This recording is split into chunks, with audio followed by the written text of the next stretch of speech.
नमस्ते अभय जी, कैसे हैं?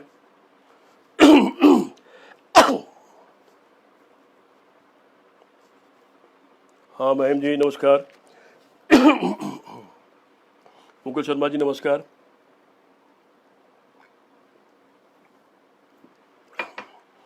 क्या भाई दीपक, कैसे हो आप? नमस्कार। कैसे हैं आप? घर परिवार कैसा आपका? सब लोग कैसे हैं? हाँ नमस्ते मुकुल जी। रश्मि कैसे हो? आप लोग सब ठीक हो? नमस्कार। सुनिएगा, अभी कुछ सुनाऊंगा, कुछ कहूँगा। पहले दुष्यंत की एक दो रचनाएं सुनाऊंगा और उसके बाद फिर कुछ अपनी बात कहूँगा छोटी सी, आज के हालात पर, जैसा रोज करता हूँ। आज दरअसल 5 बजे मैं आना चाहता था, लेकिन 5 बजे जी टीवी ने मुझे इनवाइट कर लिया था आज की डिबेट के लिए। वैसे अच्छा हुआ उस डिबेट में नहीं गया, क्योंकि नितांत वाहियात टाइप की डिबेट थी। खैर, राजेश परिया भाई नमस्कार, कैसे हैं आप? बहुत दिन बाद आप दिखाई पड़े, और अपना संभव हो तो मेरे इनबॉक्स में जाके फेसबुक पर मेरे अपना नंबर भेज दीजिएगा और कहाँ रहते हैं, क्योंकि मैं नोएडा आता रहता हूँ मैं। तो आज 5 बजे मैं इसलिए नहीं आ पाया लाइव पर कि जी टीवी का एक निमंत्रण आ गया था। अनिश जी नमस्कार। और 5 बजे उनकी डिबेट थी। खैर, मेरा स्काइप नहीं जुड़ पाया, उसके नाते मैं उस डिबेट में शामिल नहीं हो पाया, लेकिन मैंने फिर वो डिबेट खोलकर देखा था। अच्छा हुआ मैं उसमें नहीं गया। बहुत या तो उनको शर्मिंदा कर देता या फिर मैं शर्मिंदा होकर छोड़ देता। अच्छा हुआ नहीं गया हुआ। तो इसलिए वो 5 बजे का टाइम निकल गया। फिर 9 बजे वाला मेरा टाइम होता है, लेकिन कुछ व्यस्त था आज। अभी साथी लोग जुड़ते जाएंगे। शशिकांत जी नमस्कार। अनिस अहमद जी नमस्कार। शिवेश मिश्रा जी नमस्कार, कैसे हैं आप? बहुत अच्छा लिख रहे हैं, आपका पढ़ रहा हूँ मैं लगातार। अच्छी चीज़ें लिखते हैं आप।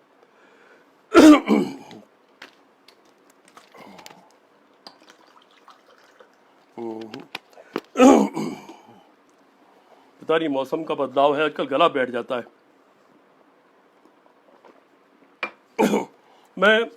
मैं शुरू करता हूँ, कोई फ़ायदा नहीं। बाद में चूँकि मैं देखता है कि समय पे, चूँकि पहले से बताया नहीं होता है, तो बहुत कम साथी उससे जुड़ते हैं तुरंत। लेकिन धीरे धीरे मैं देखता हूँ कि वो 200-300-400 लोग हो जाते हैं, और अगले दिन आते आते तक उससे 700-700-800 लोग देख चुके होते हैं। और लोग तो अपने शेयर भी करते हैं। आज मैं पहले दो दुष्यंत, जो देश के बहुत बड़े शायर कवि हुए हैं, रुद्र प्रताप दुबे जी नमस्कार, कैसे हैं आप? तो मैं आज दुष्यंत की पहले दो कविताएं सुनाऊंगा। दुष्यंत इस देश के बहुत बड़े कवि हुए हैं, और दुष्यंत की कविताओं का इस्तेमाल सभी राजनीतिक दलों के सभी नेता मौके पर करते हैं जब विपक्ष में होते हैं। तब हम जैसे लोग तो सत्ता और विपक्ष में एक ही तरह होते हैं, दोनों तरफ एक जैसे ही रहते हैं। जो लोग मुझे जानते हैं वो जानते हैं इस बात को। मैं दुष्यंत की दो कविताएं सुनाऊंगा, और उस कविताओं के बहाने आप मैं क्या कहना चाहता हूं समझ जाएंगे, और फिर अपनी बात को संक्षेप में कहूंगा, वर्तमान हालात पर मेरा क्या सोचना है, जो मैं रोज करता हूं, जिसका आमतौर पर 5 बजे का समय मैंने किया है। और मैंने बताया कि आज 5 बजे चूंकि जी टीवी पर मैंने हाँ कर दिया था, जो स्काइप की वजह से नहीं जा पाया उसकी कमी से, इसलिए मैं आज 5 बजे नहीं कर पाया था लाइव, और वो डिस्टर्ब हो गया था। 9 बजे के आसपास मैंने तय किया था मैं आप लोगों को कोई ना कोई कविता, कहानी, कुछ न कुछ सुनाया करूंगा रोजाना। तो आज कविता से शुरू कर रहा हूँ, कुछ बात कह के अपनी बात खत्म करूंगा। दुष्यंत की दो कविताएं सिर्फ सुना रहा हूँ, एक बोल के, पढ़ के, और एक गा के शायद सुनाने की कोशिश करूंगा, अगर गला साथ देगा तो।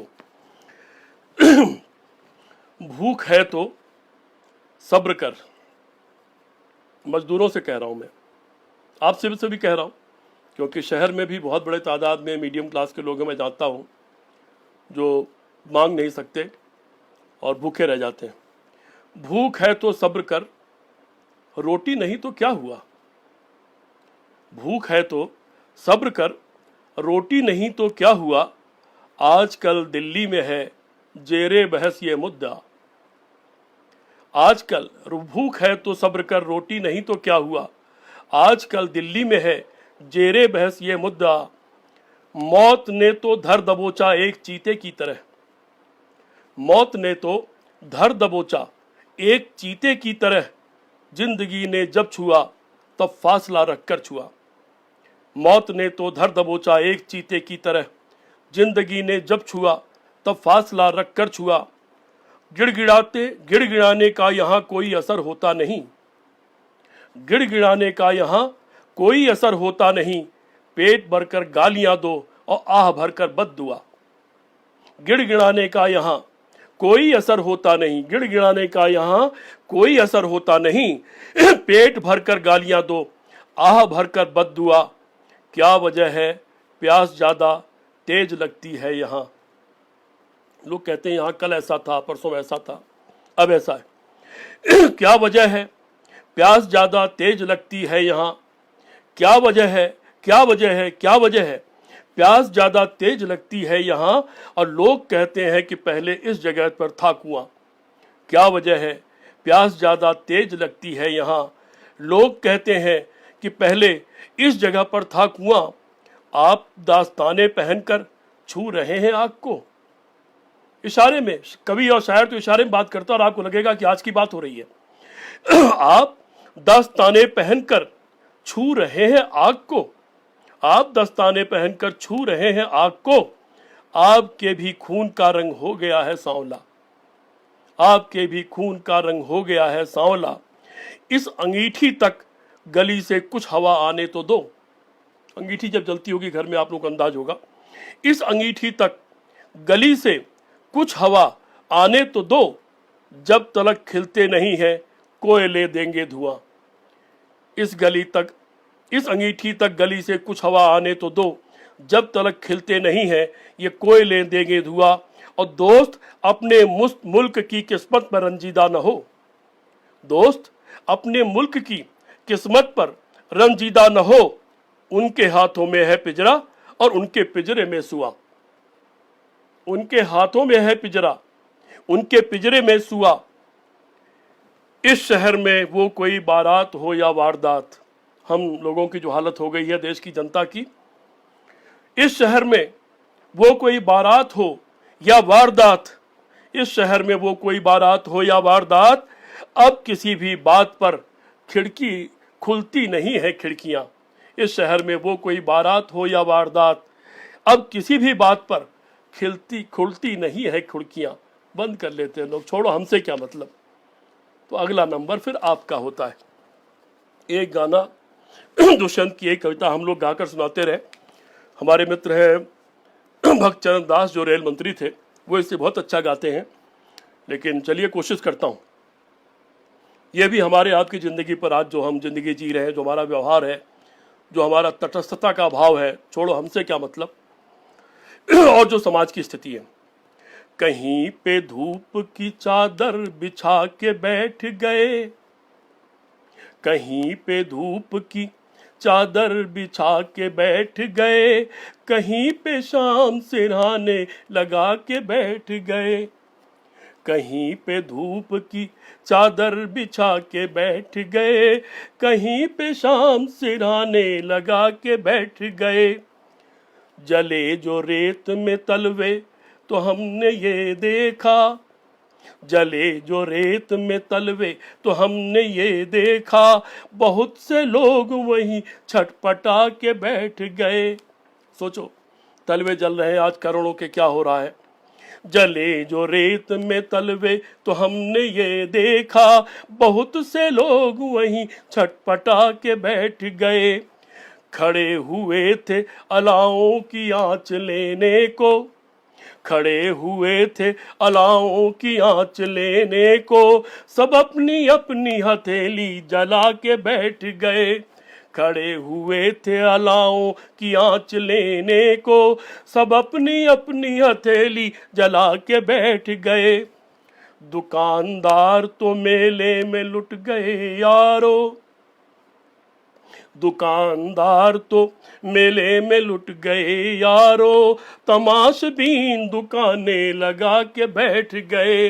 दुकानदार तो मेले में लुट गए यारो, तमाशबीन दुकानें लगा के बैठ गए। कहीं पे शाम सिरहान, कहीं पे धूप की चादर बिछा के बैठ गए। कहीं पे शाम सिरहाने लगा के बैठ गए। लहू लुहान नजरों का जिक्र आया तो, लहू लुहान नजरों का जिक्र आया तो, शरीफ लोग उठे दूर जाके बैठ गए। शरीफ लोग यही करते हैं, दूर से तमाशा देखते हैं और खाली विवेचना करते हैं, ये मजदूर क्यों घर से निकले, ये बर्बाद कर रहे हैं। इस तरह की बातें तथाकथित शरीफ लोग करते हैं। लहू लुहान नजरों का जिक्र आया तो, शरीफ लोग उठे दूर जाके बैठ गए। कहीं पे धूप की चादर बिछा के बैठ गए, कहीं पे शाम सिरहाने लगा के बैठ गए। ये सोच कर कि दरख्तों में छांव होती है, सुनिएगा ये लाइन, ये सोच कर कि दरख्तों में छांव होती है, ये सोच कर कि दरख्तों में छांव होती है, ये सोच कर कि दरख्तों में छांव होती है, वहां बबूल के साए में आके बैठ गए। ये सोच कर कि दरख्तों में छांव होती है, यहाँ बबूल के साए में आके बैठ गए। कहीं पे धूप की चादर बिछा के बैठ गए, कहीं पे शाम सिरहाने लगा के बैठ गए। कहीं पे धूप की चादर बिछा के बैठ गए, कहीं पे शाम सिरहाने लगा के बैठ गए। कहीं पे धूप की चादर बिछा के बैठ गए, कहीं पे शाम सिरहाने लगा के बैठ गए। दोस्तों, ये कविताएं दोनों सुनाई मैंने। यूं तो इन दोनों कविताओं में सब कुछ कह दिया गया है। बहुत संक्षेप में इस वक्त पर मैं क्या सोचता हूं उस पर कुछ बात करनी है और क्या देख रहा हूं। हाँ रुना, कैसे हो आप? अच्छा लगता है आप सुनते हो, मेरा लाइक करते हो, धन्यवाद। तो इस वक्त के जो हालात हैं, मैंने एक बार एक कविता लिखने की कोशिश की थी रामचंद्र जी पर। देखिए, अगर मिल जाती है तो 4 लाइन सुनाता हूं और फिर अपनी बात कहता हूं बहुत संक्षेप में।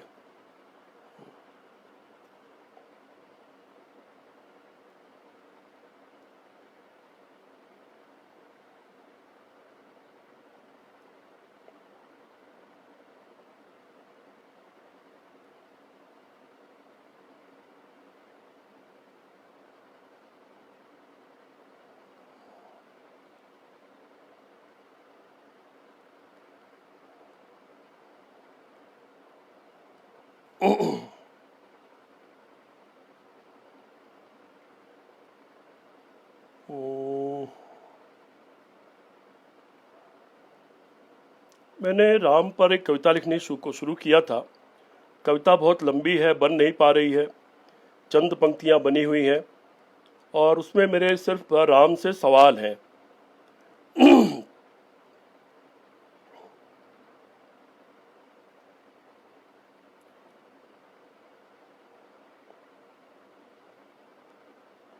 चलिए, उसकी कुछ चंद पंक्तियां जो याद हैं मैं सुना देता हूं। और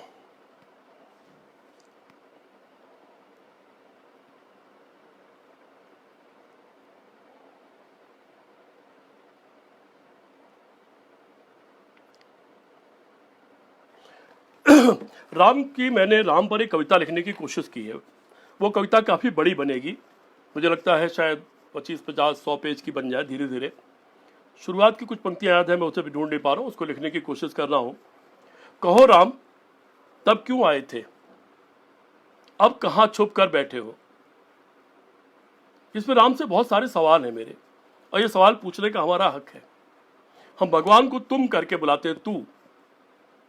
यह भगवान का और भक्त का संबंध होता है। कभी आप चाहेंगे तो मैं राम पर, कृष्ण पर अलग से फिर पूरी अपनी व्याख्या पर बात करूंगा। कहो राम, तब क्यों आए थे, अब कहां छुप कर बैठे हो। एक लंका से बहुत थक गए, या फिर कुछ रूठे रूठे हो। कहो राम, तब क्यों आए थे। फिर कुछ ऐसा है कि तुम रूठे हो कैकेयी से, या अपनी माँ से कि तुम्हारी खातिर अड़ी नहीं, सत्ता की खातिर लड़ी नहीं, कुछ इस तरह की लाइनें हैं। फिर लाइन आती है कि मैं चूंकि भूल रहा हूँ, वो भी नया लिखना शुरू किया है, राम तुम आते तो अब भी हो, पर या चुनाव में या प्रचार में या चुनाव में या त्योहार में आ जाते हो, या फिर चुनाव प्रचार में आ जाते हो। इस तरह से कुछ राम पर लिखने की कोशिश की। फिर सवाल है राम के बारे में, मेरे बहुत सारे मुद्दों को लेकर सवाल है। वो कविता पूरी हो जाएगी तो शायद एक अच्छा खासा काव्य बनेगा। एक मेरी छोटी सी कविता है कृष्ण पर, ये याद आ गया तो इसी बात करता हूँ। फिर उसके बाद ये कृष्ण के बहाने मैंने कुछ कहने की कोशिश की है। कृष्ण ने उठाया था गोवर्धन, बचाने को उन लोगों को जिनको खड़ा कर दिया था सबसे बड़ी सत्ता के खिलाफ, इंद्र के खिलाफ। बस यही तो कहा था कृष्ण ने, उसे क्यों भोग लगाते हो जो खाता ही नहीं, जिसे भूख ही नहीं है और उदर भी नहीं है, पेट भी नहीं है, वह केवल वास लेता है, सूंघता है, वास लेता है वो। उसे खिलाओ जिसे भूख है, जिसे जरूरत है, लाओ मुझे खिलाओ, मैं खाऊंगा। कितना कमजोर था देवत्व। मेरा ये बहुत बड़ा सवाल है, जो बहुत ईश्वरों में विश्वास करते हैं उनसे भी सवाल है। हमारे सारे धर्म ग्रंथों में एक बात बताई जाती है कि जब कोई ईश्वर की आराधना करने बैठ गया तो अंत में उसका तप बढ़ गया, फिर ईश्वर बहुत परेशान हो गए और ईश्वर ने उसकी परीक्षा ले ली। कभी कोई लड़की भेज दी, कभी सांप भेज दिया, कभी बिच्छू भेज दिया, कभी उस पर मैल फेंक दिया, और क्या क्या किया। तो ईश्वर की प्रार्थना पर ईश्वर उसकी परीक्षा लेने लगे। ये बात अपनी समझ में अभी तक आज तक आई नहीं है। इस पर कोई ज्ञानी हो मुझे बताएंगे कि क्या है ये। तो कृष्ण ने उसे क्यों भोग लगाते हो जो खाता ही नहीं, जिसे भूख ही नहीं है, उदर भी नहीं है, केवल वास लेता है वो। उसे खिलाओ जिसे भूख है, जिसे जरूरत है, लाओ मुझे खिलाओ, मैं खाऊंगा। कितना कमजोर था वो देवत्व कि तुरंत हिल जाता था उसका आसन, और कितना क्रोध भरा था इनमें, कैसे यो क्यों देवता माने इन्हें, वो तो सहज इंसान भी नहीं। बरसा दिया क्रोध उन सभी पर जिन्हें खड़ा किया था कृष्ण ने सत्य के साथ। कृष्ण भी तो कृष्ण थे सत्य के साथ, पर कृष्ण भी तो कृष्ण थे। प्रेम किया तो खूब किया, राजनीति किया तो खूब किया, युद्ध भी करवाया तो खूब करवाया, मरवाया तो खूब मरवाया, बचाया तो खूब बचाया। खड़े हो गए यहां भी कृष्ण अपनों के साथ, अपनी छोटी सी उंगली पर, वो छोटी सी उंगली, और उतना बड़ा पहाड़ कैसे टिक पाया होगा और कैसे उठाया होगा। कितनी दुखी होगी उनकी उंगली, और शायद आज भी दर्द हो रही होगी वो, कर रही होगी वो उंगली। पर असंभव को संभव करने का नाम ही कृष्ण है शायद। लगता है कि वो पहाड़ नहीं बल्कि पुरुषार्थ रहा होगा, संकल्प रहा होगा, इरादा रहा होगा, अडिगता रही होगी, और आंख में आंख डालकर खड़े हो गए होंगे कृष्ण। आंख में आंख डालकर खड़े हो गए होंगे कृष्ण, सबसे आगे उंगली उठाकर चुनौती देते हुए, और उनके संकल्प के सामने नहीं टिक पाया होगा इतना उथला सा इंद्र, और भाग खड़ा हुआ होगा। खूब तालियां बजी हुई होंगी, नाचे होंगे लोग कृष्ण को उठाकर कंधे पर। गोपियां रीझ गई होंगी कितनी, और देख रही होंगी कनखियों से कृष्ण को। कृष्ण ने भी जरूर देखा होगा अटखेलियां, और मंद मंद मुस्कुराए होंगे कृष्ण।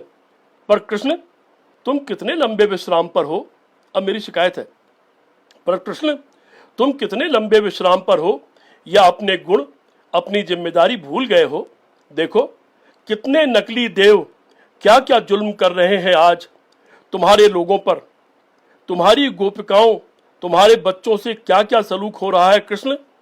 तुम इतने बेदर्द तो नहीं हो सकते कि लोगों का दर्द ही भूल जाओ और आ जाओ न कृष्ण। भारत ही नहीं, दुनिया को एक और महाभारत की जरूरत है, और जरूरत है आज के संदर्भ में एक नए ज्ञान और उपदेश की। कब आओगे कृष्ण, ये महापर्वत कब उठाओगे कृष्ण। अपने इरादे और न्याय की उंगली पर आओ न कृष्ण, अब उठ जाओ, आ भी जाओ न कृष्ण, आ जाओ। तो दोस्तों, राम पर वो सवाल, कृष्ण पर ये सवाल मैं आज कुछ कहना चाहता हूं आप सबके सोचने के लिए। ये राजनीतिक बातचीत है, जो न सुनना चाहे वो जा सकते हैं। एक दिन अचानक देश का प्रधानमंत्री देश से आह्वान करता है, एक दिन का मैं जनता कर्फ्यू चाहता हूं। और पूरा देश, एक भी आदमी कम नहीं, 135 करोड़ में 34 करोड़ जितने भी हैं, एक भी आदमी कम नहीं, देश के सवाल पर पूरा देश जनता कर्फ्यू में चला जाता है। किसी ने उल्लंघन नहीं किया उस दिन उसका, सिर्फ चिड़िया उड़ती दिख रही थी आसमान में, जमीन पर कुछ नहीं दिख रहा था। गली के कुत्तों को छोड़ दीजिए, तो गली के कुत्ते तो इंसान के रूप में है, उनका भी छोड़िए। और उस कर्फ्यू पर रात को अचानक आकर के ये कह देना कि कल से सब बंद, कोई बाहर नहीं निकलेगा, बिना राय लिए, बिना सोचे। भारत के बारे में पता होगा आप लोगों को, ये गणराज्य है, संघ राज्य है, ये बहुत सारे राज्यों का एक संघ है, उसमें कार्यों का विभाजन है। क्या क्या केंद्र सरकार के अंदर क्या ताकतें होंगी और क्या प्रदेश सरकार की होंगी। प्रदेश सरकार अपनी ज्यादातर ताकतों के लिए ऑटोनोमस है। और पुराने जमाने में तो जिला पंचायत का जो चेयरमैन भी होता था, जिसकी ताकत धीरे धीरे आईएएस अफसर ने छीन ली। हमने अपनी आंखों से देखा है, जिला पंचायत का चेयरमैन कलेक्ट्री में आकर के कलेक्टर की कुर्सी पर बकायदा बैठ जाता था, सीआर लिखता था।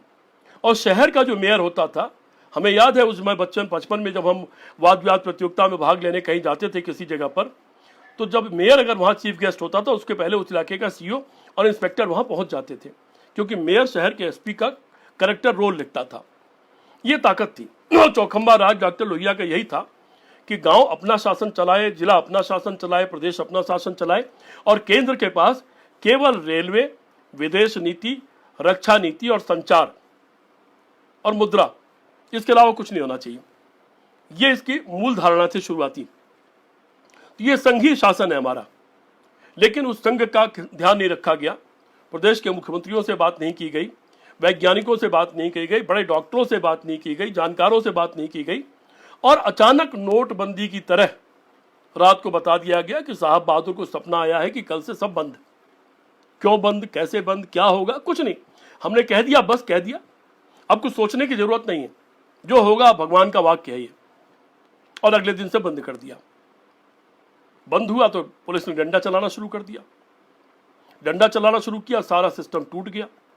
4-5 दिनों तक दवाई तक नहीं मिली, खाना नहीं था लोगों को। बहुत सारे ऐसे लोग, मान लीजिए किसी के कल ही खरीदना हो, ऐसे ही बहुत लोग होंगे जिनकी चेन उसी दिन घूम रही होगी कि मैं कल जाऊंगा तो कल सामान ले आऊंगा घर से, घर का।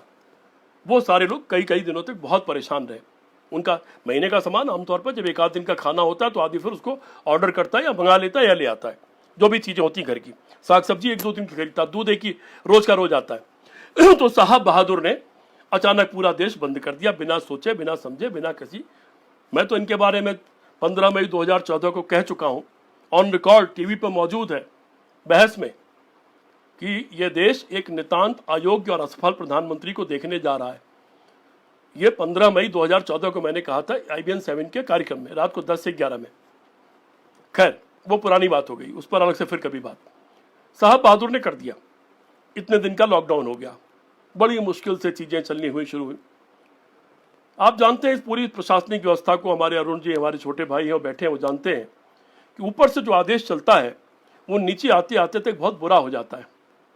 ऊपर वाला कहता है एक डंडा मारना, उसके बाद वाला कहता है एक डंडा मारना, तो दौड़ जोड़ जाते हैं, और नीचे पहुंचते पहुंचते 18, 20, 50 डंडे हो जाते हैं। IAS की और IPS की अकेडमी की ट्रेनिंग में एक और ट्रेनिंग होती है, वो ये होती है कि अगर 50 लोग हैं तो पहले आदमी के कान में कोई बात कही जाती है। मान ली यही कहा गया कि अकबर था, महान था, अकबर ने देश को ठीक किया, एक लाइन कही, फिर ये कहा जाता है कि तुम अगले वाले से कहो। तो 50वें आदमी तक जाते जाते वो बात कुछ की कुछ हो जाती है। ये आप करके देखिएगा, आप कभी 10 लोग खुद इकट्ठे होगा, ये करके देखिएगा, ये वहां की ट्रेनिंग का पार्ट है। और ये हम लगातार, चूंकि शासन 1977 से तो मैं भी देख ही रहा हूं पास से, तो ये होता है, दुष्परिणाम ही होता। दूसरी बात, मैंने एक दिन लिखा था कि जिस दिन नेता ये डरना बंद कर देगा कि मेरे वोट का क्या होगा, जिस दिन ब्यूरोक्रेट ये डरना बंद कर देगा कि मेरा पद न चला जाए, मेरी पोस्टिंग रहेगी कि नहीं रहेगी, मुझे हटा न दिया जाए, मुझे रखा जाए, जिस दिन ये दोनों का ये डर समाप्त हो जाएगा, उस दिन यह भारत एक आदर्श भारत हो जाएगा। उस दिन सारी समस्याएं अपने दूर हो जाएंगी। मैं कई बार लिख चुका हूं, कह चुका हूं, नेता हाँ करना बंद कर दे, ब्यूरोक्रेट ना करना बंद कर दे, ईमानदारी से काम को करने की कोशिश करे कि काम हो जाए, और नेता बिला वजह का बोलना बंद कर दे कि ये भी आसमान उठा लाऊंगा, वो करना बंद कर दे, तो मुझे लगता है कि समस्याएं बहुत सारी कम हो जाएंगी। खैर, उस दिन साहब ने ऐसा कर दिया और तंत्र में तमाम लोगों को बड़ी तकलीफें झेलनी पड़ी और लोग अब तक झेल रहे हैं। और फिर दोबारा लॉकडाउन फिर बढ़ा दिया बिना सोचे समझे। तब ये करोड़ों लोग, 14 करोड़, 15 करोड़, 16 करोड़ लोग सड़कों पर। शुरुआत में अभी भी ताकत उन्होंने अपने हाथ में ले रखी है। ये तो 20 लाख करोड़ का तो इतिहास आप लोगों के पास आ ही गया। कर्जा ले लो, हमको दान दे दो, औरतें अपने गहने भी हमको दान में दे दें, हम क्या करेंगे, हम आपको कर्जा देंगे। यही तो निकल के आया अब तक। 20 लाख करोड़ उसी तरह है जैसे 5 लाख का आपका इनकम टैक्स माफ किया गया था। बाद में मालूम पड़ा कि ये 5 लाख तो पहले से ही माफ था, 2.5 लाख रुपए माफ था, 1,50,000 रुपए इस तरह माफ है, इस तरह माफ है, करीब करीब उतना पहले से ही माफ था। उसी को उसने एक मुश्त कह दिया। ये जो मंत्री रेलवे वाला है जो पता नहीं क्या झूठ रोजाना बोलता रहता है। 20 लाख करोड़ का इतिहास आपके सामने आ गया कि फाइनली उसमें मुश्किल से 1,50,000 करोड़, 60 लाख करोड़ इस तरह का है जो एक्चुअली में लोगों को मिलने वाला। और उसमें से बहुत कुछ चीज इस कोरोना के पहले ऑलरेडी घोषित और बढ़ चुकी है जो योजनाओं के अंतर्गत है, और बाकी सारा कर्जा है। उस कर्जे में मैक्सिमम कर्जा अमीरों का है। ये तो सब आप जान ही चुके होंगे, बताने की कोई आवश्यकता नहीं है। इसके बाद अब साहब आए दोबारा और साहब बहादुर ने कहा कि वह प्रदेश तय करें क्या हो, कहां लॉकडाउन हो, न हो, रेड जोन हो, व्हाइट जोन हो, नीला जोन हो, पीला जोन हो। चलिए, कम से कम इतनी गरीमत रही कि उन्होंने अपने झंडे का आदेश नहीं कर दिया, मेरे झंडे के रंग के ही सारे जोन रहेंगे। ये नहीं कहा उन्होंने, झंडा बनाना पड़ेगा हर जोन में। ये मूल प्रवृत्ति है इन लोगों की। फिर अब आप देख ही रहे, बस उसके किस्से उस पर नहीं जाऊंगा मैं। ये सब आप देख ही रहे जो हो रहा है, जिस नीचता की हद पर राजनीति इतने निम्नतम स्तर पर चली गई है। इसके बाद अब क्या हुआ है, अब जैसे मेरे आगरे किस्सा सुनाता हूं मैं। आगरे में रोज बहुत ज्यादा केस बढ़ रहे थे क्योंकि जांच हो रही थी। अचानक डांट पड़ी कि जहां जहां केस बढ़ रहे हैं वहां की डीएम एसपी को डांट पड़ेगी और ऊपर से तोप भेजा जाएगा और प्रमुख सचिव भेजा जाएगा, 5-5 लोग भेजे जाएंगे। अरे है तो सब आईएएस ही ना, भेज के क्या कर लोगे? उनकी एक ही भाषा होती है, एक ही बोली, एक ही मानसिकता, एक ही सोच, कुछ फर्क नहीं है। और वो एक दूसरे को बचाते हैं। उसमें कोई आकर के आपको रिपोर्ट नहीं देगा कि गलती कहां हो रही है। डॉक्टर बदल दिए गए तो अचानक उन्होंने कहा यार डांट खाने से अच्छा है कि जांच करना ही बंद कर दो। यहां जांच करनी बंद कर दी, बहुत कम जांचें हो रही हैं। अब जांच का ब्यौरा रोज नहीं दिया जा रहा है। जैसे जमाती का ब्यौरा अब नहीं दिया है, कितने जमाती 1 लाख से ऊपर अब बीमार हो गए लोग, कोरोना 1 लाख से ऊपर बताए जा रहे हैं। वैसे एक्चुअल में शायद ये काफी और बड़ी संख्या देश भर में, लेकिन अब उसमें जमाती नहीं बताए जा रहे हैं कितने जमाती, ये करना बंद कर दिया सबने। उसी तरह से अब लोगों ने संख्या बतानी बंद कर दी। और मेरी आप सबसे प्रार्थना, मैं आज बनारस में किसी से बात कर रहा था, कट्टर भाजपाई हैं, उनसे मैंने पूछा क्या आपके अखबारों में रोज ये छपता है कि कितने लोग बाहर भी रोज मर रहे हैं, जिनको इलाज नहीं मिला, अस्पताल में गए, अस्पताल ने लौटा दिया, डॉक्टर ने देखा नहीं या दवाई नहीं मिली, 5 जगह चक्कर काटा, दरवाजे मर गए। आगरा में 4 तो ऐसे केस हो गए कि लेडी लॉयलिया अस्पताल के बाहर बच्चा पैदा हो गया, डॉक्टरों ने अस्पताल में लिया ही नहीं, सड़क पर बच्चे पैदा हो गए। बोले नहीं हमारे अखबारों में तो ये सब कुछ नहीं छप रहा है। मैंने कहा छपेगा क्यों? ये जो चौथा खंभा जिसे कहा गया था, अब ये कलंक खंभा हो गया। अब ये सच भी नहीं बताना चाहता, जबकि सच बताने से फायदा हो सकता है कि हो सकता है कि सरकार में बैठे लोग संवेदनशील हो जाएं। हो सकता है कि सरकार में बैठे हुए मंत्री संतरी ये सब लोग भी जनता से जुड़े हुए लोग हैं, जनता के बीच में से गए, जनता में इनको फिर वोट लेने के लिए आना है। अगर आप सच बताओगे, सारी सच्चाई बता दोगे, तो हो सकता है यही प्रधानमंत्री मुख्यमंत्री सही फैसले भी करने लगे, मजबूर होकर कि कल वोट लेने जाना पड़ेगा फिर से, तो क्या जवाब देंगे? लेकिन आंकड़ेबाजी में और अधिकारियों के दबाव में लोग फंस गए। अब परिणाम यह हुआ है कि जांचें कम कर दी गई, जो लोग मर भी रहे हैं उनकी संख्या बताई नहीं जा रही। ऐसे कई किस्से अब तक आ चुके कि लोग मर गए, उनकी बॉडी उनके परिवारों को नहीं दी गई, ढूंढ रहे हैं अभी तक वो, वहीं उनको ले जाके दफनाया या जला दिया गया। हिंदू की बॉडी मुसलमान को दे दी गई, मुसलमान की बॉडी गायब हो गई।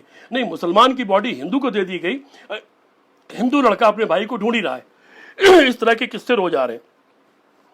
हमारे आगरा में भी कुछ एकाध अखबार है, वो दबे दबे स्वर में एकाध समाचार इस तरह के लगा देते हैं कि कितने लोग मर गए, किनको दवाई नहीं मिली, वो दौड़ रहे थे वो मर गए, वो अस्पताल गए उनको देखा नहीं, इस तरह के लगा रहे हैं। अगर ये आप सारी संख्या जोड़ोगे, मैं पहले भी कह चुका हूं, नारायण कृष्णमूर्ति ने कहा भी था कि लॉकडाउन कोई उपाय नहीं है। नारायण कृष्णमूर्ति के बारे में आप लोग थोड़ा बहुत जानते ही होंगे।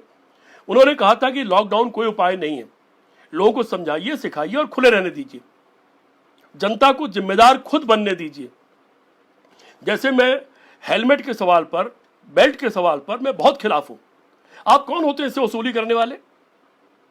अगर आप दिन भर लोगों को डकैतों से नहीं बचा सकते, गोली से नहीं बचा सकते, लोगों को वैसे मरने से नहीं बचा सकते, बसों के एक्सीडेंट से नहीं बचा सकते, ट्रेन के एक्सीडेंट से नहीं बचा सकते, तो आप हेलमेट बिकवाने पे क्यों उतारू हो? मैंने पता नहीं बताया कि नहीं आप लोग, मैं ईरान गया था। ईरान में मैंने देखा कि 80 से 90% लोग हेलमेट नहीं लगाते। और ईरान में शहर के भीतर जो स्पीड है, शहर के भीतर की बात कर रहा हूं, शहरी सीमा के अंदर नगर निगम सीमा में वो स्पीड है कम से कम 60 और अधिक से अधिक 80। 60 से कम आप नहीं चल सकते। वो कम स्पीड सिर्फ तभी होती है जब पीक टाइम होता है, तब 25, 30, 40 हो जाती है, जब दफ्तर छूटने और आने जाने का टाइम होता है। नहीं तो लोग वहाँ 60 से 80 तक स्पीड में चलते हैं। वहाँ एक भी हॉर्न की आवाज़ नहीं आती, कोई एक्सीडेंट भी नहीं होता। वहाँ किसी ने हेलमेट नहीं लगा रखा था, किसी चौराहे पर पुलिस नहीं रहती। मैंने पूछा वहाँ के पुलिस अधिकारी से कि हमारे यहाँ तो हेलमेट एक बहुत बड़ी समस्या है, ये देश का सबसे बड़ा अपराध है, सारी पुलिस इसी में लगी रहती है, और नहीं तो फिर कैमरे लगा के इससे वसूली करती हो, बेल्ट और हेलमेट। बोले फिर आपके देश, उन्होंने कहा फिर आपके देश के लोग कभी भी कानून का पालन करना खुद नहीं सीख पाएंगे। पूरी जिंदगी आपकी पुलिस को चौराहे चौराहे पे कानून का पालन कराना पड़ेगा।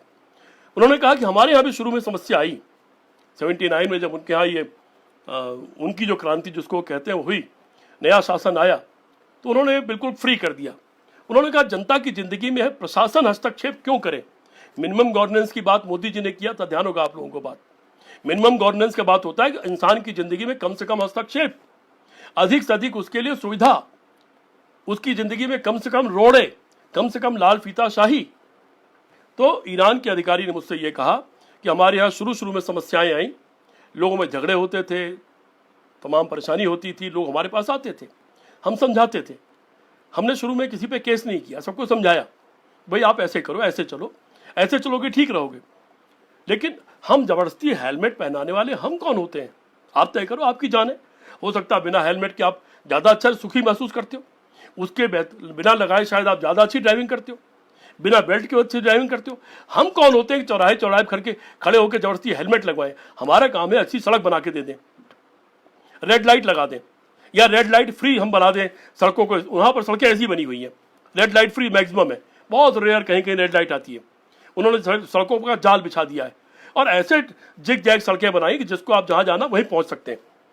और हाईवेज पर 120 की स्पीड है और वहाँ पर भी लोग अपने अपनी लेन में चलते हैं।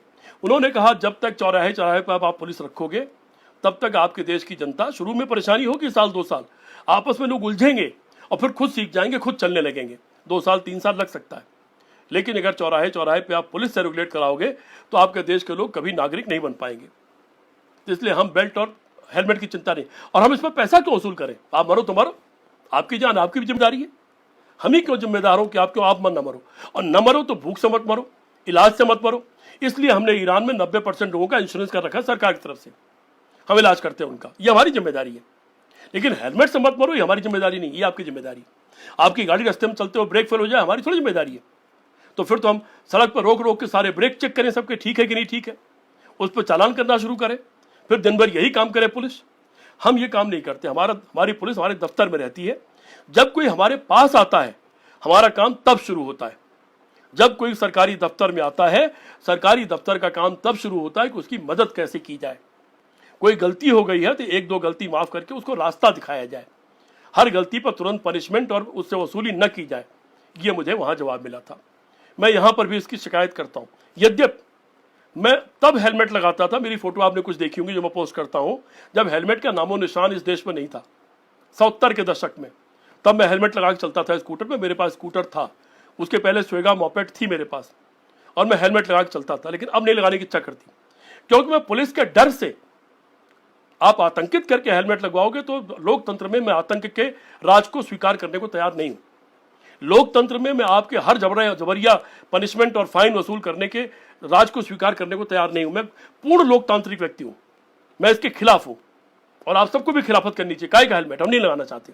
और फिर नगर निगम के क्षेत्र में, किसी शहर का नगर निगम का आप क्षेत्र देख लो, सारे नगर निगम के क्षेत्र में पैदल वाला कई बार आपसे और आगे बहुत पहुंच जाता है, आप गाड़ी और स्कूटर लेके पीछे चल रहे होते, उसमें हेलमेट की क्या जरूरत?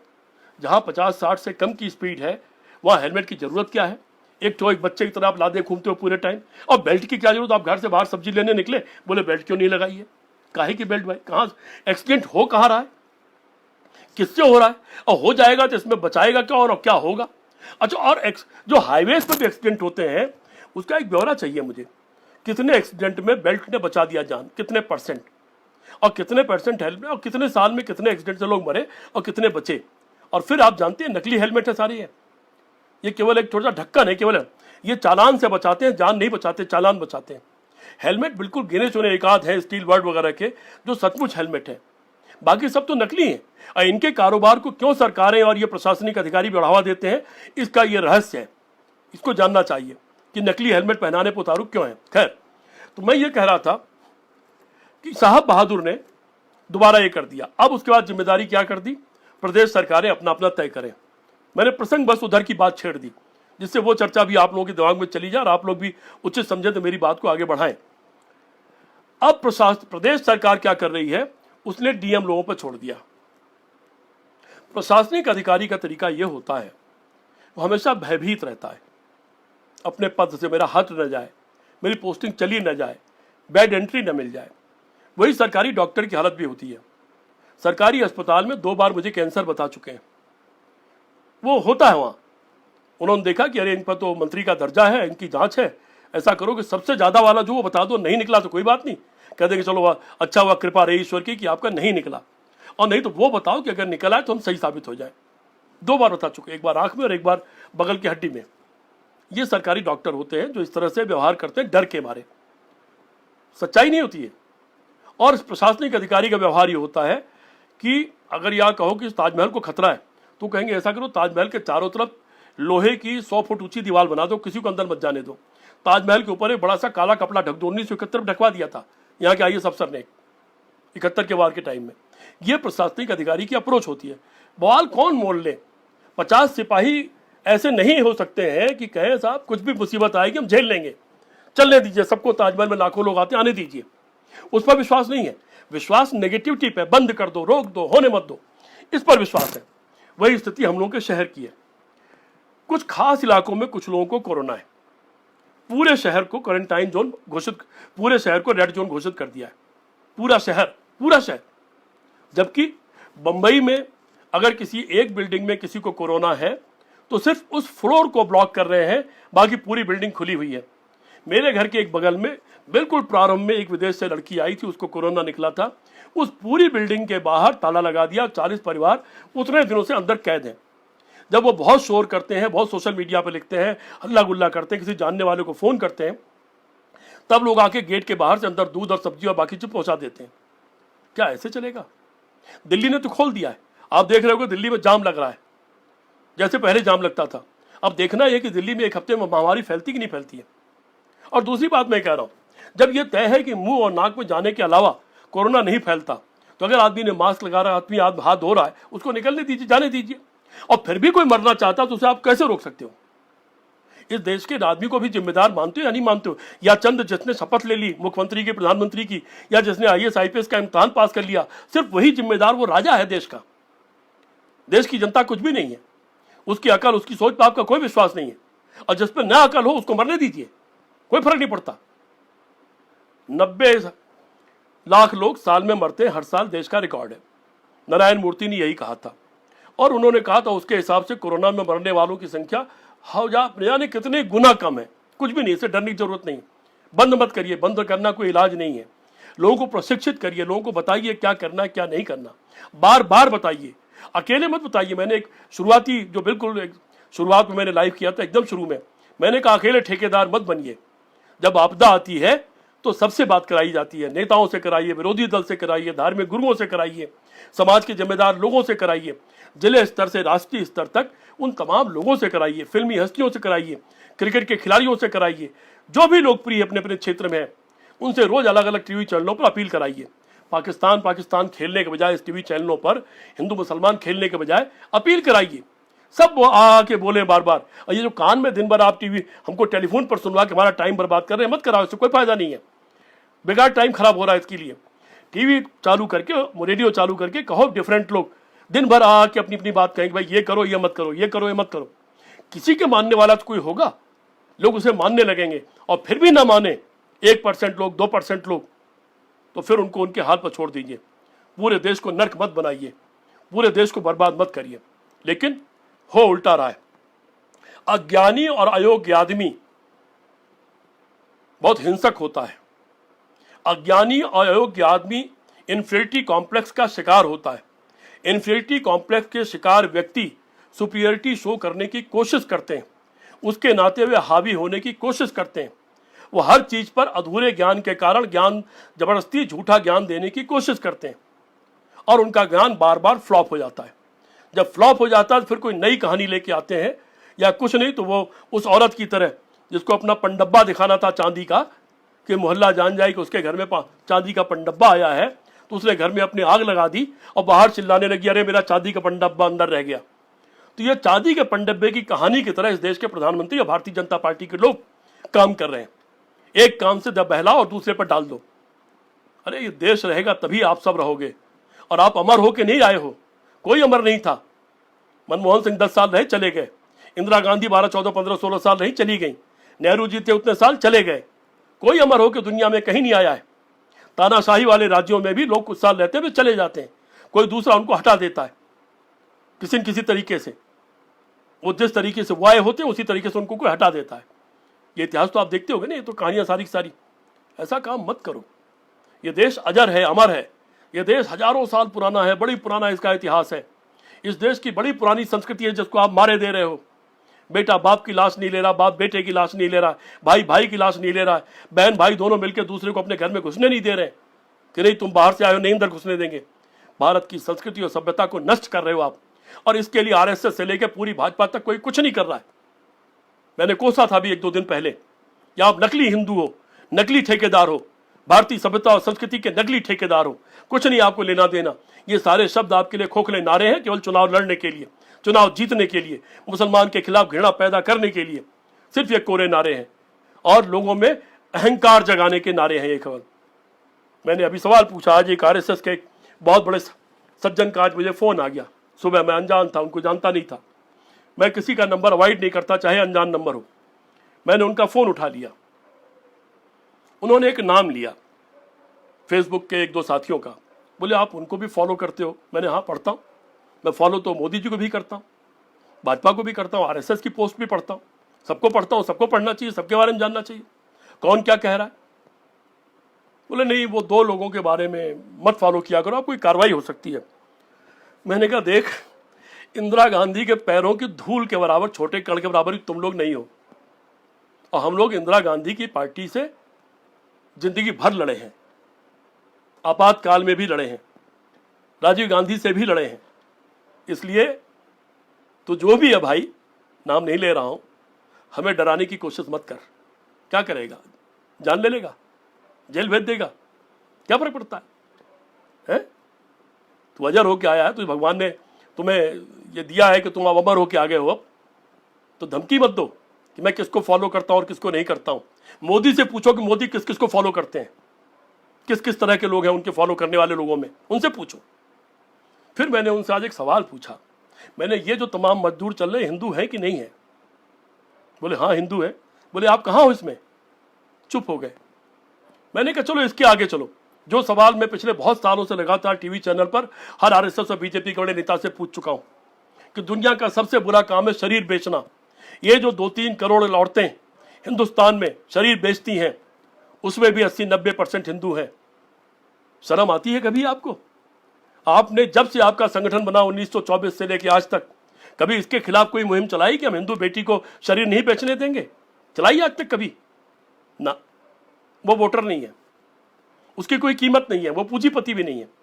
मैंने कहा जो फुटपाथ पर लाखों लोग सोते हैं, जिनके बच्चे भी फुटपाथ पर पैदा होते हैं, कभी कोई मुहिम चलाई आपने कि फुटपाथ पर किसी हिंदू को नहीं सोने देंगे ना? ये जो लाखों बच्चे चौराहे चौराहे पर भीख मांगते हैं, गाड़ी पर कपड़ा मारते हैं, कुछ बेचने के बहाने भीख मांगने लगे, मैंने कहा हिंदू है कि नहीं है? कोई मुहिम चलाई इनके बारे में आपने आज तक? वो लड़कियां जो आत्महत्या कर लेती दहेज नहीं होने के नाते या दहेज के कारण, कोई मुहिम चलाई उनके बारे में? वो तमाम बच्चे जो बिना पढ़ाई लिखाई के रह जा रहे हैं, या जो बेरोजगार नहीं मिलने के नाते मर जा रहे हैं, वो किसान भी और वो बच्चे भी और नौजवान भी, सारे हिंदू, उन पर आप लोगों की कोई सोच और मुहिम है? उन पर आज कोई जवाब नहीं था। अंत में उन्होंने कहा नहीं वो ऐसा लिखते हैं वैसा लिखते हैं। मैं क्या लिखते होंगे, मैं सबको पढ़ता हूँ, मैं दुनिया के दूसरे देशों में भी खोल खोल के पढ़ता हूँ, दुनिया के दूसरे देशों में क्या हो रहा है, क्या गतिविधियाँ हो रही, जानने की कोशिश करता हूँ। आप कूप मंडूप हो, आप गोबर से इलाज करो, मूत पी पी के इलाज करो। मूत कहाँ गया आपका? शुरुआत में मूत पिला रहे थे, उसके जगह जगह कैंप लगा रहे थे मूत पिलाने के गाय का, कहाँ गए वो सब लोग? ताली बजा के उसकी आवाज से कोरोना ठीक कर रहे थे। और मोदी जी का भाषण सुनना, उन्होंने कहा 21 दिन में हम इससे पार पा जाएंगे। सुनो भाषण उसका, है टीवी पर है, आप देख, अपने निकाल लीजिए आप लोग मोदी जी का भाषण। 21 दिन में हम इससे निकल जाएंगे। ताली बजाने से जो शोर होगा उससे कोरोना मर जाएगा, दिए जलाने से जो गर्मी पैदा होगी उससे कोरोना मर जाएगा। कहाँ गए सब? अब वो जो धार्मिक ठेकेदार थे कि फला 14 तारीख के बाद से ग्रह बदल जाएगा और कोरोना भाग जाएगा, ये सारे के सारे नकली लोग कहाँ हैं? अब वो सारे देवी देवता भी कहाँ हैं जो अपने लोगों को बचा नहीं पा रहे, छोटे से कोरोना वायरस से नहीं लड़ पा रहे? ये सारे मंदिर मस्जिद भी नहीं लड़ पा रहे इस कोरोना से, ये धार्मिक ठेकेदार भी नहीं लड़ पा रहे, ये सब नहीं, ये सब गायब है आज की तारीख में। खैर उनसे आज मेरी बहस हो गई थी। तो मित्रों अब ये जिले पर आ गया है और जिले के लोग चीजें छुपाने लगे हैं, मौत को छुपाने लगे हैं। ये खतरनाक ट्रेंड है। दुनिया के दूसरे देशों में बात हो रही है, विरोधी दलों ने कहा कि आप जांच की संख्या बढ़ाइए, जांच की संख्या बढ़ाई जाएगी तभी जाकर के इस पर कंट्रोल किया जा सकेगा, जबकि आपके पास सही आंकड़े होंगे। जो लोग मुझे लगातार सुनते और पढ़ते हैं उन्होंने मुझे एक बात याद होगी, काफी पहले की, शायद 1-1.5 महीना हो गया। मैंने शुरू में ही कहा था कि जब किसी की मौत हो तो डॉक्टर उसका असली कारण लिखे, ये किस चीज से मरे, हार्ट अटैक से मरे, अस्थमा से मरे, किडनी फेल होने से मरे या सिर्फ कोरोना से मरे। अगर आप उसका विस्तृत ब्यौरा नहीं लिखोगे तो समीक्षा करने में मुश्किल होगी, और शोध अगर कोई करना है, रिसर्च करनी है तो उसकी मुश्किल होगी। ये मैंने शुरू में लिखा था। आपको पता है बार बार लिखने के बाद पता नहीं हम जैसे लोगों की नहीं किसी सुनी होगी, अपने आप किसी ने ऊपर ही बात की होगी। अब जाके 4-5 दिन पहले जो इंडिया का जो मेडिकल का सबसे बड़ा हमारा जो डिपार्टमेंट है उसने अब आदेश किया था कि मरने वाले के बारे में आपको लिखना पड़ेगा कि क्यों मरा। लेकिन मैं रोजाना अखबारों में पढ़ नहीं रहा हूं कि मरने के बारे में लिखा जाए क्यों मरा, या फिर कोरोना को छुपाया जा रहा है। और अगर कोरोना से लोग नहीं मर रहे, अन्य कारणों से मर रहे, तो फिर आपने ये आतंक का राज क्यों कायम कर रखा है, ये कर्फ्यू क्यों लगा रखा है? फिर तो खांसी जुकाम और जैसे डेंगू होता है वैसे ये भी आया और चला जाएगा। फ्लू आता है चला जाता है, आंखों को फ्लू आता है चला जाता है। हम एक दूसरे की आंख में नहीं देखते हैं, दवाई डालते हैं, और जो वैसा फ्लू होता है उसकी दवाई लेते हैं, 10-15 दिन में ठीक हो जाता है। आराम करना होता आराम करते हैं, काम करना होता काम कर लेते हैं। फिर ये काहे के बंद, खोल दो ऐसा। फिर ये दोहरा चरित्र, दोहरा मापदंड, अज्ञानी आदमी, अयोग्य लोग ऐसे ही होते हैं, और हमें आपको सबको मिल बैठ के सोचना चाहिए। अच्छा, और किसी से राय बात कर लेने में जाता क्या है? अगर इंदिरा गांधी अटल बिहारी वाजपेयी से राय कर सकती थी, अगर जवाहरलाल नेहरू अपने विरोध के नेताओं से बात कर सकते थे, अगर शास्त्री जी अपने विरोधी नेताओं से बात कर सकते थे, अटल बिहारी वाजपेयी कारगिल हो या और सारे मुद्दे, सारे विरोधी दलों के नेताओं को आकर के बात करा के गोपनीय बातें बता सकते थे, मैं ये करने जा रहा हूं। ये होता है, ये इसलिए होता है दोस्तों कि आज तक के भारत के इतिहास में कोई एक पार्टी नहीं, सबका शासन हो चुका। एक भी प्रधानमंत्री, मैं बड़ी बात कह रहा हूं, एक भी प्रधानमंत्री, एक भी रक्षा मंत्री, एक भी गृह मंत्री, एक भी विदेश मंत्री, ये 4 ऐसे पद हैं जिनको हिंदुस्तान के सारे सीक्रेट पता रहते हैं, सारी गोपनीय बातें इनके बीच में होती हैं। अंतरिम सरकार से लेके आज जब मैं इस वक्त बात कर रहा हूं, भाजपा की सरकार चल रही 6 साल तक, 6 साल से तब तक की बात कर रहा हूं, भाजपा को इसमें मैं शामिल कर रहा हूं। आज तक किसी विदेश मंत्री ने, किसी गृह मंत्री ने, किसी रक्षा मंत्री ने, किसी प्रधानमंत्री ने आज तक भारत की कोई गोपनीयता बाहर जाहिर नहीं की। सबने उसको कायम रखा है, उस गोपनीयता का सबने पालन किया है, और सारे विरोधी नेताओं ने भी उसका पालन किया है। जब जब इस तरह की बैठकें होती है, प्रधानमंत्री गोपनीय बातें बताता है, बाहर निकल के कोई विरोधी दल का नेता ये नहीं बताता कि अंदर क्या गोपनीय बात हुई। वो ये कहता है कि बैठक हुई थी, प्रधानमंत्री जी ने सहयोग मांगा, पूरा देश एक साथ है। तो इस प्रधानमंत्री जी में क्या ऐसे सुरखाब के पर लगे हैं कि ये सबकी बात नहीं सुन सकते, ये लोगों की राय नहीं मान सकते, ये 10-20 अर्थशास्त्रियों के साथ बैठ के बात नहीं कर सकते, ये 10-20 मेडिकल साइंस के बड़े लोगों के साथ बैठ के बात नहीं कर सकते? और अमेरिका में क्या हो रहा है, इंग्लैंड में क्या हो रहा है, बाहर में जा रहे हैं तो उनको, उनकी अलग परिस्थितियां, उनकी अलग लड़ाई है। और मेरा तो पहले दिन से मानना है, अमेरिका, चीन और अमेरिका के दोस्तों के बीच में एक युद्ध चल रहा है, उसकी चपेट में बाकी कुछ देश भी आ गए हैं, उनका युद्ध अलग चलने दो। भारत ने हमेशा निर्गुट आंदोलन के नेतृत्व के रूप में एक तीसरे धारा का नेतृत्व किया है। 100 से ज्यादा देशों का नेतृत्व भारत हमेशा करता रहा नेहरू जी के जमाने से, जिसको नष्ट कर दिया बीजेपी की सरकारों ने। वो अपने आप में एक ताकतवर, एक बहुत बड़ी ताकत थी 110-12 देशों का नेतृत्व करना, गुट निरपेक्ष आंदोलन। नष्ट कर दिया उसको भाजपा के लोगों ने। और देख नहीं रहे, नेपाल आंख दिखा रहा है। नेपाल के लोग हमारी फौज में रहते थे, नेपाल को लोगों को हम फौज की ट्रेनिंग देते थे, नेपाल के लोगों की संचार व्यवस्था हम चलाते थे, उनकी मुद्रा हम छापते थे। नेपाल और भारत के बीच में कोई बाउंड्री नहीं थी। गाड़ी उठाओ, स्कूटर मोटरसाइकिल उठाओ और बॉर्डर उस पार चले जाओ, कोई पूछता नहीं था। इधर से उतरो, उधर की बस में बैठ जाओ। और आज वो नेपाल हमको आंख दिखा रहा है। वो नेपाल हमारी जमीन पर अपनी दावेदारी कर रहा है। आप तो कहते थे 56 इंच का सीना है। अमेरिका और चाइना को आज तक कहीं किसी लाल आंख दिखा के बात नहीं की। पाकिस्तान से लोग लड़ने की बातें करते हो जिसकी कोई औकात नहीं है भारत के सामने, और जिसकी कोई औकात नहीं नेपाल, वो आपको आंख दिखा रहा है। आप ही के एमपी ने कहा था लोकसभा में खड़े होकर, भाजपा के एमपी ने, कि चीन अरुणाचल प्रदेश में 16 किलोमीटर भीतर घुस करके बैठ चुका है। ये तो संसद की कार्रवाई है, हम नहीं कह रहे।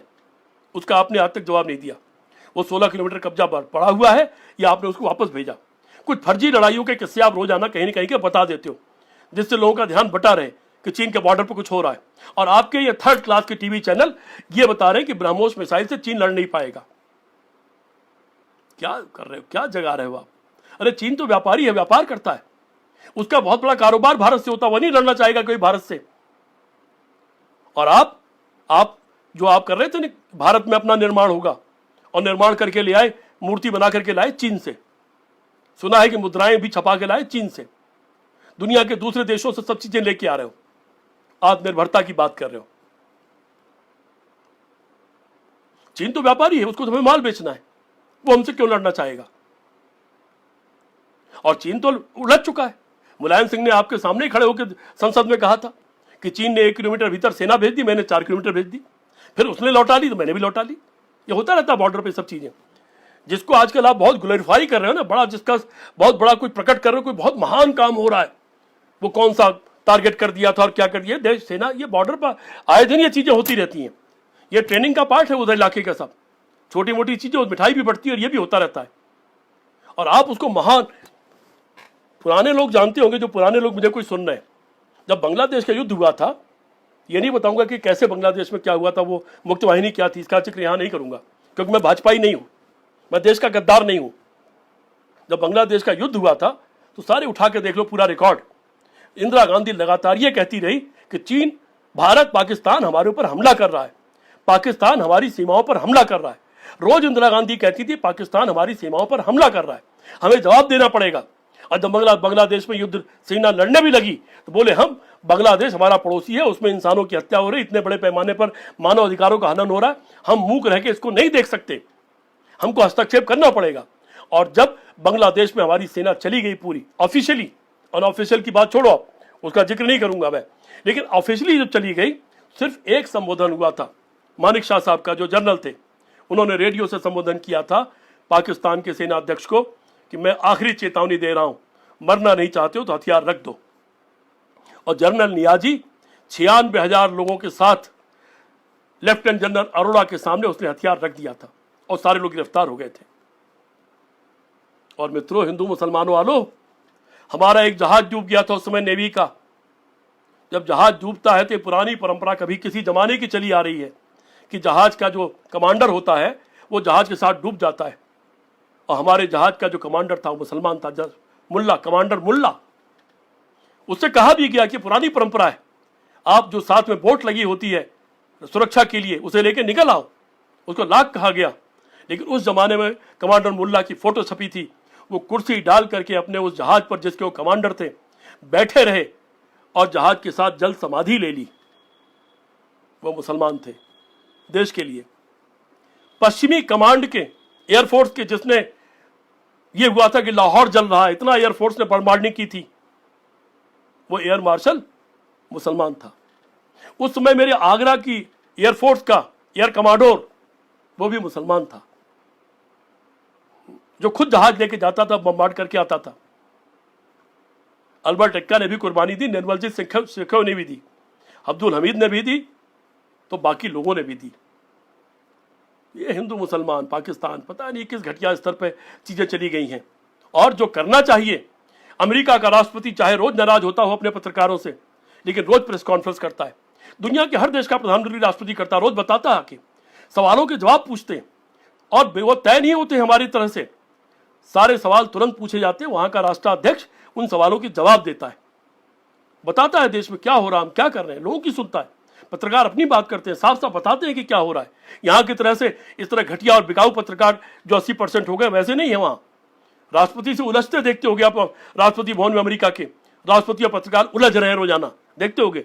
नहीं देखते हो? खोल खोल के कभी देख लिया करो, कभी कुएं से बाहर निकल के भी झांको कि दुनिया क्या है, ये दुनिया कैसे चल रही है, कभी झांकना चाहिए। ये देश को बर्बाद किया जा रहा है। अब नकली आंकड़े फैलाए जा रहे हैं, और अब क्या कह दिया, अब हम कुछ नहीं कर सकते, आप आत्मनिर्भर बनो, आप मरो चाहे जियो। न हमारे पास जांच के किट है, न डॉक्टरों के पास सुरक्षा की किट है, न हमारे पास दवाई है। हम इंतजार कर रहे हैं कि दुनिया में कहीं कोई दवाई बन जाए तो उससे हम आपका इलाज कर देंगे, तब तक जियो या मरो। और प्रशासनिक अधिकारी और डॉक्टर इसलिए छुपाएंगे मौत को कि उनकी पोस्ट न चली जाए। डीएम साहब डीएम से न हट जाए, एसपी एसपी से न हट जाए। जनता की पिटाई, कर्फ्यू, ये नया ट्रेंड शुरू हो गया है। मित्रों, बहुत शर्मनाक, बहुत अफसोसजनक, बहुत दुखद है ये हालात। मैंने कहा था मोदी जी कुछ ऐसा करो कि हम आपकी तारीफ करें। मैं वादा करता हूं कल सुबह वो करें कि हाँ मुझसे ये गलती हो गई, मुझसे ये गलती हो गई। आइए बैठिए, बात करिए, कौन बताना चाहता है कि क्या करना चाहिए। मेरे दरवाजे खुले, मेरा ये फोन नंबर है, खुला हुआ है, फिल्टर कर लीजिए उसको, जो सचमुच जानकार हो उसकी बात। नारायण मूर्ति ने अगर कोई बात कही थी, नारायण मूर्ति से फोन पर बात करो ना। लेकिन आप तो बिल गेट्स से बात कर रहे हो, सिर्फ बिल गेट्स से। वो कौन अर्थशास्त्री है? और वो बिल गेट जिसके ऊपर पूरी दुनिया में उंगली उठ रही है, ढेर सारी बीमारियों को लेके, ढेर सारे षड्यंत्रों को लेके, और कोरोना को लेके भी उस पर उंगली उठ रही है। WHO में अमेरिका के बाद सबसे अधिक पैसा देने वाले आदमी का नाम बिल गेट है, और उसके बारे में तरह तरह की कहानियां चल रही हैं। भारत में भी बहुत सारी चीजें प्रधानमंत्री और भाजपा की सरकार क्यों करना चाहती है, क्योंकि उसमें बिल गेट और न जाने किन किन के क्या क्या इंटरेस्ट है। इस तरह की बातें पूरी दुनिया में चल रही हैं। मैंने परसों बताया था आपको, इटली की संसद में खड़े होकर वहां की महिला सांसद ने अपने भाषण में बिल गेट के ऊपर आरोप लगाया, उस पर कार्रवाई की मांग की। उसमें उसने भारत के बारे में कोई बहुत गंभीर बात कही, और उस दिन से लेकर आज तक भारत के किसी अखबार और टीवी में इटली की संसद की वो चर्चा का कहीं जिक्र तक नहीं है। क्या हम देशभक्त हैं? देश के बारे में दुनिया में कहीं कोई बात होगी, हम यहां देश को बताएंगे नहीं, हम उस पर चर्चा नहीं करेंगे? अगर भाजपा के सांसद ने कहा कि अरुणाचल में 16 किलोमीटर घुस गई है चीन की सेना, तो क्या उसकी फोटो खींच के, उसकी वीडियोग्राफी करके हम देश को बताएंगे नहीं? क्या हम देश की चिंता नहीं करेंगे? क्या देश के नागरिकों को हम उसमें शेयर नहीं करेंगे कि सच्चाई क्या है, या सेना है कि चली गई? अरे ये देश तो वो है जो तिब्बत के लिए लड़ता रहा इतने सालों से, और आज तक तिब्बत के लोगों को अपने यहां अंतरिम सरकार बनाने का मौका देके उसको सरकार का दर्जा देके बैठा हुआ है। दलाई लामा उस सरकार के राष्ट्राध्यक्ष हैं, उनको वही दर्जा प्राप्त है जो राष्ट्राध्यक्ष को होता है। भारत वो है कि जब राणा ने नेपाल के राजा के ऊपर हमला कर दिया और कब्जा कर लिया सरकार पर, तो नेहरू की सरकार ने बीजू पटनायक, नवीन पटनायक के फादर को भेजा, और ये गए जाकर के राजा को उठा लाए वहां से, और फिर भारत ने मदद की, दोबारा राजा को कब्जा कराया नेपाल पर। ये आप बगल में मालदीव में भी देख चुके हो, राजीव गांधी ने वहां पर सेना भेजी और वहां पर दोबारा राज्य स्थापित कराया। ये एक बार इंडोनेशिया में भी हो चुका, सुकर्णो के साथ नेहरू ने वहां पर भेजा था बीजू पटनायक को ही, और वो वहां से सुकर्णो को उठा लाए थे, फिर दोबारा उनको वहां पर राष्ट्राध्यक्ष बनवाया गया था। तमाम चीजें हैं, लेकिन आपको तो सिर्फ नेहरू और उनमें सिर्फ गलतियां दिखाई पड़ती हैं, इसलिए कि इतने बड़े लोग हैं, इतनी दूर से दिखाई नहीं पड़ते, वो धुंधले दिखाई पड़ते हैं, बहुत बड़े हैं, बहुत ऊंचे हैं, उनको देखना मुश्किल है, उनके पास जाना मुश्किल है। इसलिए आरएसएस की लिखी हुई किताबें और व्हाट्सएप पे फैलाया हुआ उसका खाली झूठ पढ़ो। मैंने कल एक स्टोरी पोस्ट की थी फेसबुक पर, और मैंने लिखा था कि अगर आप सचमुच भारतीय हो, सच्चे और सच्चे हिंदू हो, और सचमुच इंसान भी हो, इसको पढ़ना जरूर, चाहे कितनी घृणा आपको नेहरू परिवार से, सोनिया गांधी और प्रियंका गांधी से हो, पढ़ जरूर लेना एक बार, फिर अपनी आत्मा से पूछना कि आरएसएस ने आपसे क्या क्या सवाल पूछे हैं, वो सवाल अपनी आत्मा से पूछना। मैं कांग्रेसी नहीं हूं, लेकिन हां, मैंने एक दिन पहले भी कहा था, मैं इस वक्त हिंदुस्तान और इंसान, हिंदुस्तानियत और इंसानियत के प्रवक्ता के नाते रोज बात करता हूं, उसी के नाते लिखता हूं, किसी पार्टी के प्रतिनिधि के नाते कुछ नहीं लिख रहा हूं मैं। और मोदी जी कुछ ऐसा करो मैं कल आपकी तारीफ करूं, कुछ ऐसा करो कल मैं आपके बारे में खूब बड़ाई करूं, कल बैठ करके मैं आपके बारे में कोई कविता लिख दूं। जब मैं राजीव गांधी के खिलाफ लड़ रहा था, लेकिन राजीव गांधी का जब विभत्स हत्या हुई, चिथड़े उड़ गए, तो मैंने उनके ऊपर कविता लिखी ना, प्रेमदूर की शहादत, जो मैंने कल पोस्ट की थी। उस राजीव गांधी जिसके खिलाफ हम लड़ रहे थे, जिनको हमने पराजित किया, बोफोर्स के सवाल पर उन पर हमने आरोप लगाए, लेकिन जब उनकी हत्या हुई इस देश की खातिर, देश के दुश्मनों ने उनकी हत्या की, तो उस राजीव गांधी के ऊपर मैंने कविता लिखी, बड़ी मार्मिक कविता मेरी है। मोदी जी, हम लोग ऐसे आदमी नहीं हैं, आप भी कुछ अच्छा काम करोगे हम आपकी तारीफ करेंगे। आरएसएस जिस दिन सचमुच हिंदू हो जाएगी, हिंदू का मतलब हिंदू, हिंदू का मतलब जीवन पद्धति, सच्चाई, इंसानियत, भाईचारा, उस दिन हम आरएसएस की भी तारीफ करेंगे। लेकिन आरएसएस जिस दिन अपना रजिस्ट्रेशन करा लेगी, अपना सारा A to Z सारी चीज जनता के डोमेन में सामने ला देगी, जिस दिन उसके यहां वोट पड़ के चुनाव होने लगेगा, जिस दिन आरएसएस अपने पैसे का ब्यौरा देने लगेगी, कहां से आया कहां गया सारा खर्चा बताने लगेगी, जिस दिन आरएसएस तमाम रजिस्टर्ड संस्थाओं की तरह हो जाएगी और कुछ हमें भी अपने शहर या गली कुछ अगल बगल कुछ सचमुच अच्छा काम करती दिखेगी, हम उस दिन उसकी तारीफ करेंगे और भाजपा की भी तारीफ करेंगे। कुछ करो तो उस तरह का कि हम तारीफ कर सकें, लेकिन देश से खेलो मत, एक दूसरे के ऊपर जिम्मेदारी ठेलो मत। या तो कल आप आओ, अभी तो खैर लेट हो गया, कल आओ सुबह आप टीवी पर और कहो कि मुझसे गलती हो गई, मैं नहीं जानता था इस बारे में। ये पूरा देश बहुत महान देश है। बहुत सारे लोग कहेंगे अरे छोड़ो यार, मोदी जी अच्छे आदमी, उन्होंने माफी मांग ली, गलती स्वीकार कर ली, देश ऐसा ही है। तुरंत हम भी कहेंगे मोदी जी ने बड़ा महान काम किया, गलती मान ली। तो बात करो फिर पी चिदम्बरम से, बात करो मनमोहन सिंह से, बात करो वैज्ञानिकों से, बात करो उन तमाम बड़े बड़े अर्थशास्त्रियों से जिनको नोबेल पुरस्कार मिले जो भारतीय हैं, बात करो और अर्थशास्त्रियों से जो भारत में बैठे हुए हैं, कूप मंडूप से नहीं, जो गोबर और मूत के ऊपर नहीं निकल पाते हैं, उनसे नहीं, जिनको ज्ञान है उनसे बात करो, वैज्ञानिकों से बात करो, चिकित्सा क्षेत्र के बड़े लोगों से बात करो। भारत के बहुत बड़े लोग दुनिया में बैठे हुए हैं। मेरा खुद का एक भतीजा है जो पूरे अमेरिका की एक कमेटी को हेड करता है मेडिकल में, कैंसर का बहुत बड़ा सर्जन है, और वो अमेरिका की एक बहुत बड़ी कमेटी राष्ट्रपति ने बनाई है जिसका हेड मेरा खुद का सगा भतीजा है। बहुत लोग हैं, तमाम लोग आपकी मदद करने को तैयार हैं, भारत से प्रेम है लोगों को, लेकिन आपके अहंकार के आगे कोई कैसे आपकी मदद करे? इस अहंकार में इस देश को बर्बाद मत करो, हाथ जोड़ के विनती कर रहा हूं, इस देश को बर्बाद मत करो। हो गई है पीर पर्वत सी पिघलनी चाहिए, इस हिमालय से कोई गंगा निकलनी चाहिए, तेरे सीने में हो या हो मेरे सीने में सही, हो कहीं भी आग लेकिन आग जलनी चाहिए। और सिर्फ हंगामा खड़ा करना मेरा मकसद नहीं, मेरी कोशिश है कि कुछ सूरत बदलनी चाहिए। मोदी जी आइए, पूरे देश के सब लोग मिलकर देश की सूरत बदलें, बदहाल न करें, बदरंग न करें। बड़ी मुश्किल से यह देश आज़ाद हुआ है, सैकड़ों साल की गुलामी के बाद, लाखों लोगों के मरने के बाद, शहादत के बाद, जिसमें आपकी जमात कहीं नहीं थी, उसको बर्बाद मत करो। बड़ी मुश्किल से यह देश इन 70 सालों में इतनी ऊंचाई पर जाकर खड़ा है कि आज आंख से आंख मिलाकर बात करता है।